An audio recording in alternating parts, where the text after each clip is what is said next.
this town, first of all, by chance. That I made the wrong turn up at the bridge, came into Bellows Falls, and I was immediately charmed with what the town looked like. There was just this beautiful, funky, almost forgotten kind of place. And I found out that there was a building that was renovated, and artists had first choice in the building, and there also was affordable housing. And I thought, geez, I think I'll put my name in. And I did, and at that time, everything was all full up. And a few months later, they called and said they had an apartment available. So when they said they had a place, I thought, okay, that's it. I'm going up to Vermont. I'm going to live up there. And the experience was good. I explored it in a lot of different ways.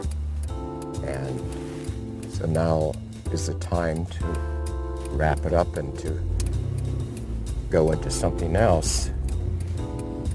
And something else is that I really want to live in a house. I grew up in a house, and for the last 40-some years or so, I've lived in apartments. I've lived in apartments in New York City, a couple small towns, and I just feel that enormous need to live in a house and to be able to go outside in the summertime and sit in the backyard and roast a couple of hot dogs or just sit there and read.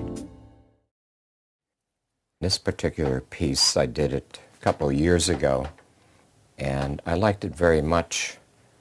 I've shown it a few times, and then I've had it in my studio here for a few months, and looked at it a couple of times, and I thought, what I want to do is just make the legs a little longer. So just a few days ago, I cut out a new base and put some screws into the wood there, and I cut the piece off of its old base, and I started putting the wire understructure on it.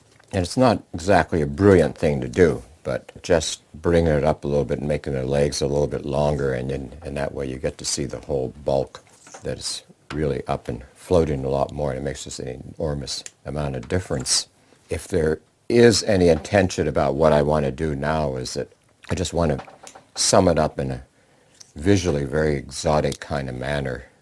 It almost looks like it's just a little bit out of control, but it really isn't. It just wanted to look very rich and very lush. Art, for me, it's not at all the appearance of things. It's not a reflection of reality. It's the spirituality of reality. I would say that I'm an intuitive artist, and rather than thinking methodically or thinking in a real high visual kind of manner, I don't do that. I just start out with some idea in mind and I build on it. I've long accepted the idea that I'm out there in the fringe as an artist. My work is, of course, very, very primitive. And am I a so-called folk artist? Not really. And am I an art brute kind of person? That is, people who kind of make raw art and all that? No. The Folk Art Museum in New York has been very, very interested in my work over the years.